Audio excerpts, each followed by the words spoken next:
The ugly duckling की पूरी कहानी। एक बार की बात है, हरी भरी घाटी में बसे एक शांतिपूर्ण खेत में एक बत्तख की माँ उत्सुकता से अपने अंडों के फूटने का इंतजार कर रही थी। एक एक करके अंडे फूटे और रोएंदार छोटे बत्तख के बच्चे बाहर निकले, जो कि फुफकार रहे थे और इधर उधर घूम रहे थे। लेकिन उनमें से एक अंडा ऐसा था जिसे फूटने में बाकियों की तुलना में अधिक समय लगा। जब अंततः वह फूटा तो बत्तख की माँ अन्य बत्तखों से भिन्न एक बत्तख को देखकर आश्चर्यचकित रह गई। यह बत्तख का बच्चा भूरे रंग का और अजीब सा दिखने वाला, लंबी गर्दन और बड़े पैरों वाला था। अन्य बत्तखों ने उसे बदसूरत कहकर चिल्लाया और हंसा। बेचारे बत्तख को समझ नहीं आया कि वह अलग क्यों दिखता है।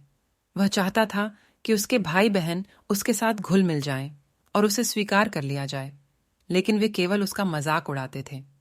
दुखी और असहाय महसूस करते हुए उसने खेत से भागने का फैसला किया। उन्होंने घास के मैदानों, जंगलों और तालाबों से होकर यात्रा की और रास्ते में विभिन्न जानवरों का सामना किया। हालांकि वह जहां भी गए, उनकी उपस्थिति के कारण उन्हें अस्वीकृति का सामना करना पड़ा। प्रत्येक मुठभेड़ के साथ बत्तख का बच्चा उदास और अकेला होता गया। जैसे जैसे मौसम बीतता गया, बत्तख के पंख धीरे धीरे बदलने लगे। वह बड़ा और अधिक सुंदर हो गया और उसके भूरे पंख सुंदर सफेद पंखों में बदल गए। एक दिन जब वह एक शांत तालाब में तैर रहा था, उसे अपने प्रतिबिंब की एक झलक मिली। उसे अपनी आंखों पर विश्वास नहीं हो रहा था। वह एक शानदार हंस में बदल गया था। तालाब के अन्य पक्षी नवागंतुक की सुंदरता से आश्चर्यचकित थे। वे उसके चारों ओर इकट्ठे हो गए और उसकी सुंदरता और कृपा की प्रशंसा करने लगे। हंस, जो अभी भी अविश्वास में था, को एहसास हुआ कि वह कभी भी बदसूरत बत्तख का बच्चा नहीं था। वह सदैव एक सुंदर हंस था। अन्य जानवरों ने हंस का अपने समुदाय में स्वागत किया और उसे अपनेपन की ऐसी भावना महसूस हुई जो उसने पहले कभी अनुभव नहीं की थी।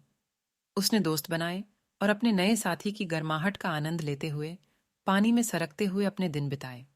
और इस तरह हंस हमेशा खुशी से रहता था, उन दोस्तों से घिरा रहता था जो उससे उसके रूप के कारण नहीं, बल्कि उसके अंदर के स्वरूप के लिए प्यार करते थे।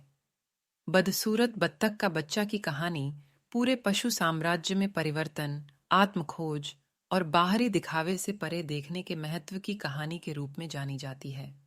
द अगली डकलिंग बच्चों को सिखाती है कि सुंदरता कई रूपों में आती है और अपनी विशिष्टता और दूसरों की विशिष्टता को अपनाना आवश्यक है। यह एक ऐसी कहानी है जो आत्म स्वीकृति, सहानुभूति और इस समझ को प्रोत्साहित करती है कि दिखावा किसी व्यक्ति के मूल्य को परिभाषित नहीं करता है। इस कहानी से जो सीख मिली है, उसे अपनी निजी जिंदगी में लागू कीजिए और हमें विदा दीजिए। फिर मिलेंगे। बाएं।